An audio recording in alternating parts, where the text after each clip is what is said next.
Alright guys, welcome back. For today's episode, I'm going to be doing Evil Dead. It is going to be the beginning of October by the time this comes out. Each Monday will be a horror movie. My intent is after this to start eventually doing some video game stuff on the channel, but with the way I'd started and time frame wise, I figured why not do some spooky stuff for the spooky season.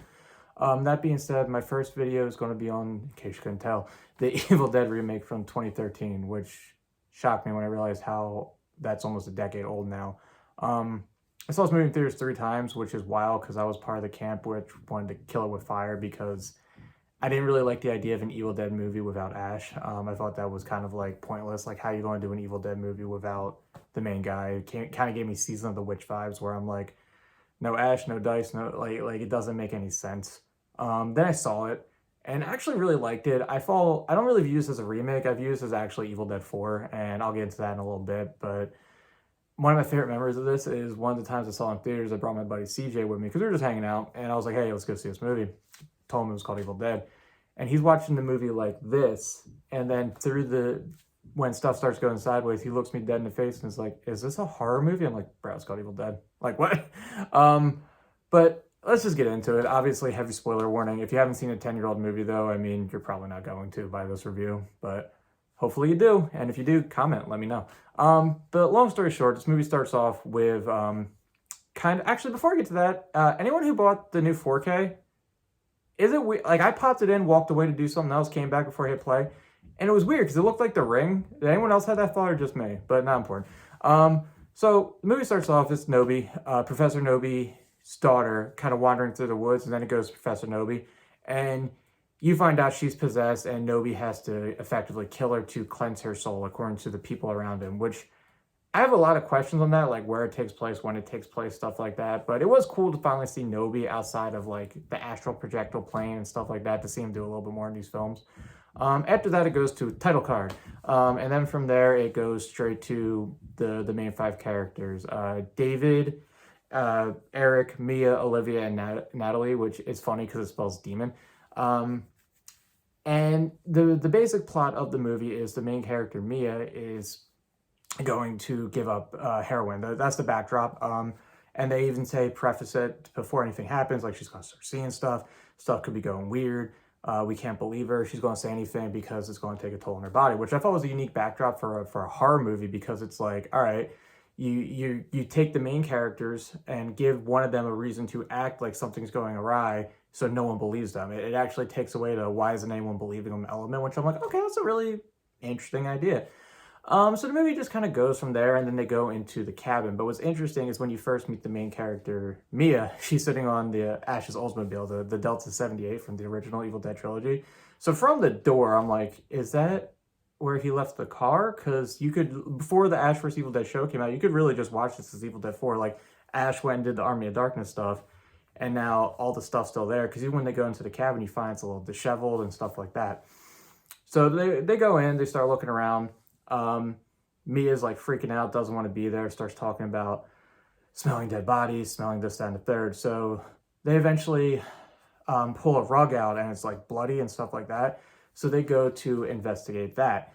And in the process of doing that, they find like all these dead animals, stuff like that. And one of the characters, Eric, he just takes the book and literally just goes, like, literally the book is covered in barbed wire, covered in trash bags, and literally says, do not open, do not think about, do not read it. So of course he fucking does. Really weird, because if you find a book wrapped in barbed wire that looks sketchy as hell, why would you read it? I would just put it back where I came from and pretend I never saw it. Personal preference, but I guess the plot had to happen somehow, some way. So he reads the book. Mia starts freaking out as a result, steals the keys to a car, breaks out effectively, crashes the car, comes back, and pretty much tries to tell everyone, like, there's something out there, this, that, and the third, blah, blah, blah. But no one believes her because there was a previous freakout scene. So in the midst of all this, Mia starts going through the motions of being possessed, for lack of a better term. And one of them that's really unsettling is she's just in the shower, and it's like scorching. You see the skin like bubble and stuff like that. It's actually really messed up. So they sedate her. She comes out with a shotgun,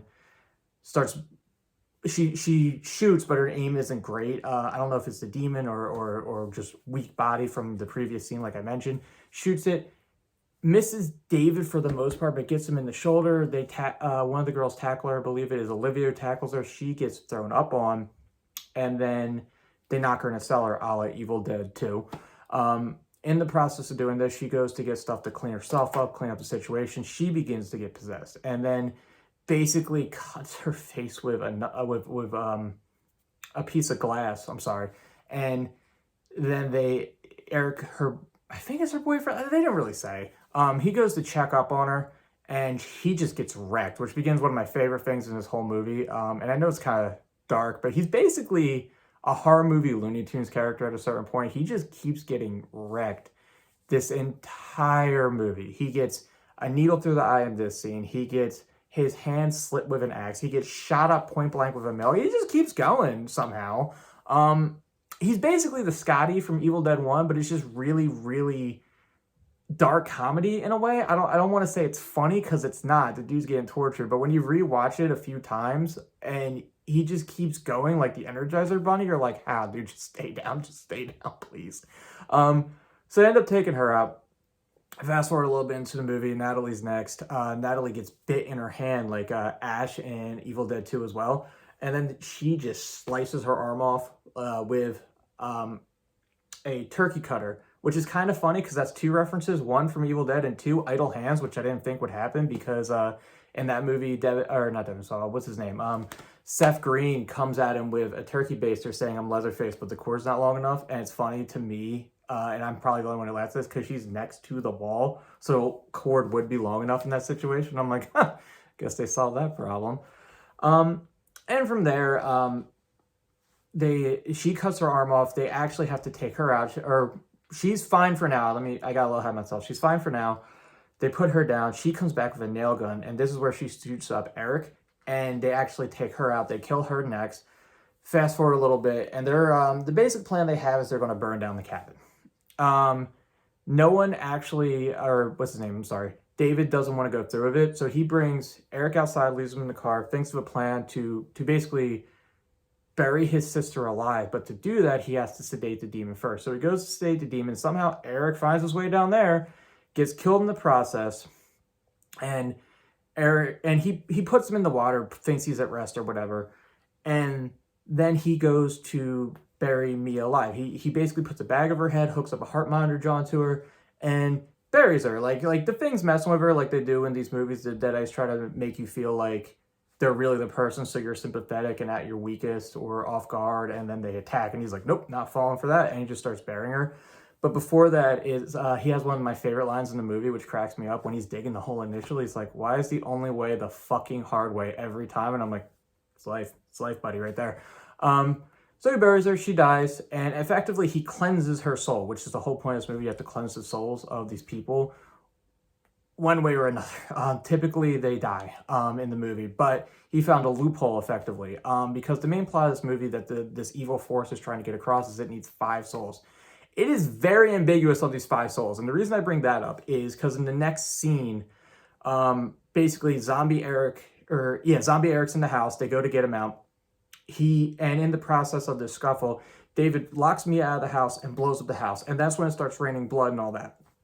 The reason I'm confused about this, and it's basically Gremlins rules, where it's like loopholed, really weird, is they say 5 souls. There is 5 characters in this movie. I guess if you want to count Nobi's daughter, but even then, I don't know if is there no time frame? It's just 5 souls in general, and this is the first time 5 people have been dumb enough to read from this book?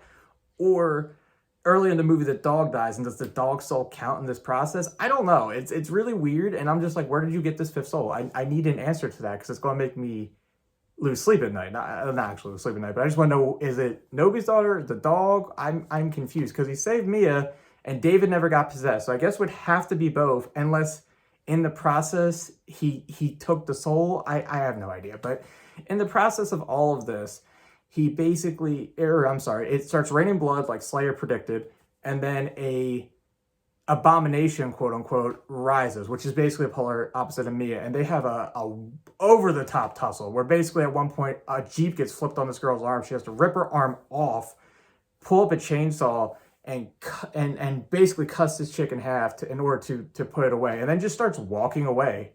And in the POV overhead shots, like, where are you going? You're in the middle of nowhere woods, or is there neighbors who heard all this and were just like, not my problem? I have many questions on where you're going or what's going to happen. It's actually interesting because there's a post credit scene in this movie where it's just Bruce Campbell coming up, and he says groovy, and that's it. But the original post credit scene was supposed to be Mia walking down the road and turn into a demon, and then Ash would just turn to, or would just blow her away with a shotgun, like say some quip like "shop smart, shop S smart" or something.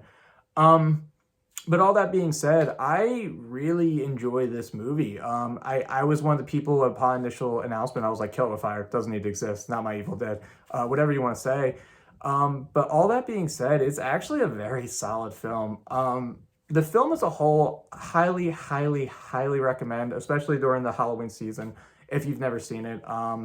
That also being said, the whole Evil Dead franchise is in my discussions of franchises that never misfire, because everything the franchise did has been good, if not great, whether it's video games, comic books, the game that just came out that's actually adding Mia and David into the game, which is awesome, or anything in between. But the reason I'm bringing it up, especially now, is the week I'm recording this, I just got my Scream Factory 4K. My issue with that isn't that the picture or anything looks bad. It looks great. But my issue with the Scream Factory 4K is they did nothing new. I kind of just blind bought it because I really like Scream Factory. They did nothing new. The only new thing is the 4K, which is weird for me because I've gotten Scream Factories time and time again. And sometimes if it's a Scream Factory release, they'll just upscale it, which is, or not upscale it, but they'll take everything from the original Blu-ray thing and just put it to a new format. But with a new title, which this is new for them, they've never done Evil Dead the remake. They've done Army of Darkness and a bunch of other stuff. They're doing all the Halloween movies up to, well, the originals from 1 to Resurrection. They've done all the Friday the 13th movies, a bunch of things, and they've always added something new each time. But with Evil Dead, they just took everything on the previous Blu-ray I have over here and just made it prettier. And I was like hoping for some form of a new special feature, something, but kind of disappointed, I'm not gonna lie. And especially that, I think I paid almost $30, like $28 for his Blu-ray for something I already own. That's just slightly prettier. And it didn't even give me a regular Blu-ray copy, didn't give me a digital code, didn't give me anything. So I'm like, I guess buyer beware, that's on me for not reading the fine print, but when this company normally does everything so well, I felt like I shouldn't have to. So I felt a little discouraged about that. I'm still happy I have it because it's Evil Dead, but that being said, kind of disappointed with the new release. Would really like a redo, something new, something that. Also, that being said, I got a little off track there. I wish they did more with Mia. Like, she popped up in the spoilers. In Ash vs. Evil Dead Season 3, this is a spoiler for that. Bruce Campbell has a daughter. Really should have been Mia, because they talk about the mom in the movie but never shows a dad. So I really thought that's where they were going to go in that original movie, but unfortunately they did not. It is what it is, but I feel like it falls on the category of missed opportunity. There is a new Evil Dead movie coming out called Evil Dead Rise. Potential for her to show up because Bruce Campbell said he's too old for this. So, I mean, there's no reason she can't be in it. I really like what they did with her. And I really like kind of the switcheroo with David, where he's even a little bit dressed like Bruce Campbell. And I really thought he was going to be the Ash character. But then you have Mia, the person you thought was going to die first, really be the heroine of the movie, which you didn't see coming, which is a weird pun I just realized that they did. Holy crap. That's actually really clever because she's addicted to heroin in the movie, and I just connected that, and I've watched this movie for almost a decade. Oh my god. That being said, highly, highly recommend. If you're new to my channel, please like, share, comment, subscribe, tell your enemies. For the Halloween season, like I originally said, I'm going to be doing a spooky review every Monday. I might try to throw a surprise or two in there, depending on my real life schedule, my work schedule, stuff like that. But like always, guys, like, share, comment, subscribe, tell your enemies, tell your friends, tell either or, and be good people. Have a good one.